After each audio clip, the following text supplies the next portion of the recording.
हर बार की इसकी यही नौटंकी है, जब से शादी हुई है। अरे बहनों में इतना ही प्यार था, तो शादी करने की जरूरत ही क्या थी। जब मायके से आती है, बहन भी साथ लगी आ जाती है। पता नहीं कौन सी नौकरी है, जो इतनी छुट्टियां भी मिल जाती है इसे। बहू के माँ बाप को पता नहीं थोड़ी भी अक्ल है या नहीं। सरला देवी बड़बड़ाती जा रही थी। आप भी ना सरला जी, बेकार की बातें लेकर बैठ जाती हैं। अरे बहन के ही घर तो आती है, कौन सा अनर्थ कर देती है। और एक शहर होने का कुछ तो फायदा मिलना चाहिए ना। मायके वालों को दो एक दिन दोनों बहनें साथ साथ रहती है, अपना काम मिलकर निपटाती है, बातें करती हैं। इस बहाने बहू भी कितनी खुश रहती है, देखती नहीं आप। पति रमेश बाबू ने समझाया, हमारे जमाने में बच्चे को ननिहाल और भाई बहन के ससुराल में ज्यादा दिन नहीं छोड़ते थे। कहते हैं इन जगहों पर कोई प्रतिबंध न रहने से बच्चे बिगड़ जाते हैं।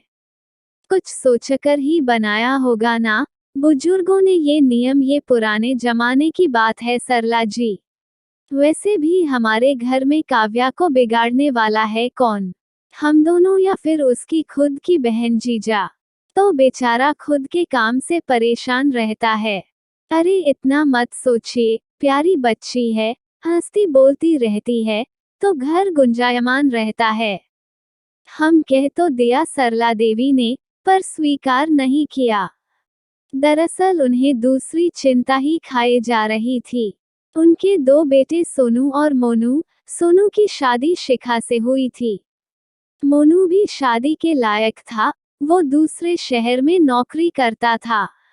शादी में सरला जी की पारखी नजर को ऐसा लग गया था कि मोनू बहू की छोटी बहन काव्या को पसंद करने लगा है। साथ ही भाभी का तो वो भक्त था ही। तभी से मां की हिलती हुई सत्ता का डर और दम्भ बीच में आ गया था कि बेटा अपनी मनमानी कैसे कर सकता है, उसके लिए तो लड़की चुनने का अधिकार उनका है। और तभी से वो काव्या से खार खाए बैठी थी। बिना कोई गलती किए वो बेचारी लड़की गुनाहगार बन चुकी थी, और उसकी हर बात सरला जी को नागवार गुजरने लगी थी। जबकि वो उनकी भरपूर इज्जत करती थी, और वो जब जब बहन के साथ आती, घर का माहौल खुशनुमा हो जाता था। पर सरला के दिमाग में तो अलग ही खिचड़ी पक रही थी। तो भला उन्हें कैसे सुहाती। काव्या बहू की पढ़ाई भी पूरी हो गई है, अब तो नौकरी पर भी लग गई है। शादी ब्याह का कब तक सोच रहे हैं तुम्हारे घरवाले, एक दिन पूछ ही लिया सरला जी ने बहू से। मम्मी जी, करना तो चाह रहे हैं, ढूंढ भी रहे हैं। अब तक काव्या नौकरी की तैयारी में लगी थी, अब तो नौकरी भी लग गई है, तो मम्मी पापा जल्दी ही उसकी शादी कर देना चाहते हैं। आप भी सुझाएगा कोई अच्छा लड़का हो नजर में। तो शिखा ने जवाब दिया, हाँ सही है, जरूर देखूंगी।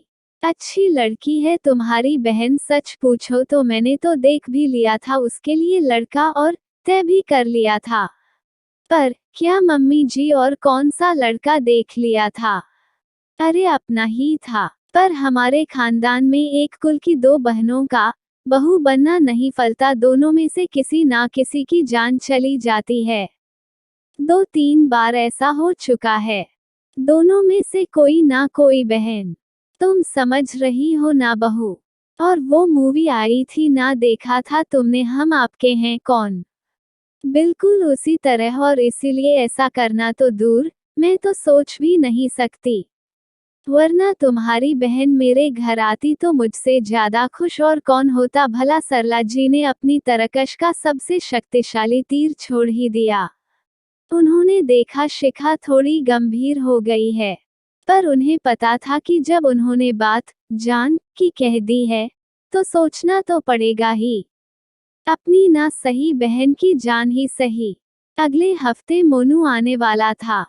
कुछ दिन की छुट्टियों में सरला जी ने देखा, जिस दिन मोनू आने वाला था, उससे एक दिन पहले ही काव्या अपने घर चली गई। मतलब उसका तीर निशाने पर लगा था।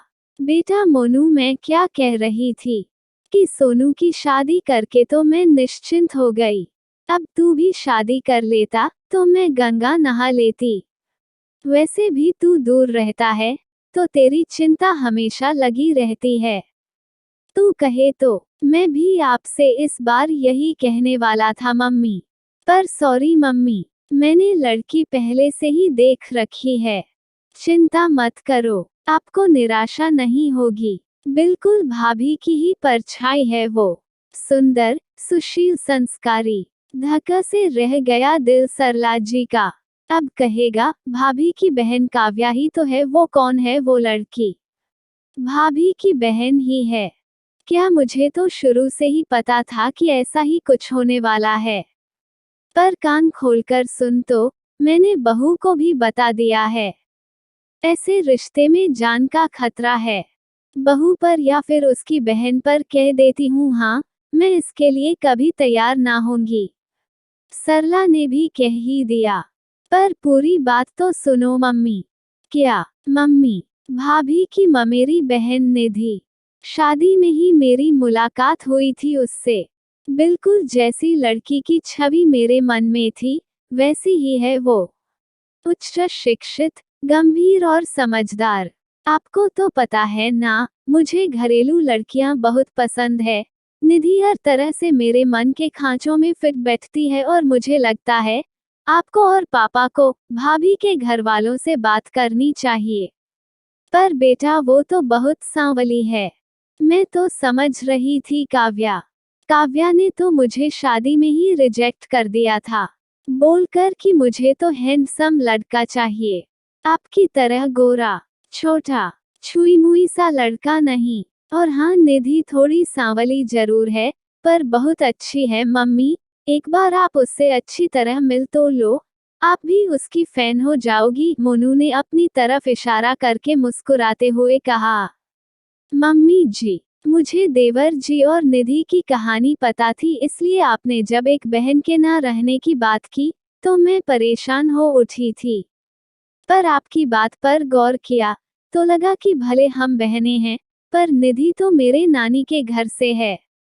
तो हमारे कुल में तो अंतर तो हो गया ना। और मम्मी जी, आपने भी उस दिन कहा था कि तुम्हारी बहन ही इस घर की बहू बन जाए, तो मुझसे खुशकिस्मत और कौन होगा। तो वो बात मेरे मन में घर कर गई थी कि ऐसी आपकी इच्छा है, तो जरूर पूरी हो। निधि तो मुझसे भी अच्छी है, हर चीज में बिल्कुल परफेक्ट। खाना क्या बनेगा पूछने आई शिखा ने बात पूरी की। हाँ, ये बात तो सही है, तुम्हारी बहू ठीक है, सबको पसंद है, तो मैं बोल भी क्या सकती हूँ। सरला जी के कहने के लिए कुछ बचा ही कहाँ था। इससे तो अच्छी काव्या थी, गोरी चिट्टी और सुंदर सी, नौकरी पेशा भी। साथ ही निधि का परिवार भी तो बहू की तरह समृद्ध नहीं है। मतलब मैं तो कहीं की ना रही, लड़का भी हाथ से गया और हाथ भी कुछ ना आया। फिर अपने आप से बातें करती सरला जी को देखकर रमेश जी पूछ बैठे, भाग्यवान, ये तो बता दो, हमारे परिवार का ये नियम तो आज तक ना मुझे किसी ने बताया, ना मैंने किसी से सुना। फिर तुम्हें कहाँ से ये सब पता चल गया भला? आकाशवाणी हुई थी। वो कहते हैं ना, चौबे गए छब्बे बनने दूबे बनकर आए। वही हुआ मेरे साथ, समझे आप। अब मुझे परेशान मत कीजिए, झुंझलाती हुई सरला जी ने कहा, जो अपने बनाए जाल में फंस जकड़ चुकी थी। और 30 साल साथ गुजार चुके रमेश जी पत्नी की मनोदशा समझकर मन ही मन मुस्कुरा रहे थे। वीडियो देखने के लिए धन्यवाद। आशा करती हूँ आपको हमारी वीडियो अच्छी लगी होगी, और हमें कमेंट में जरूर बताएं कि कैसी लगी है ये स्टोरी, और वीडियो को लाइक जरूर कर दीजिएगा। मिलते अगली नई वीडियो में।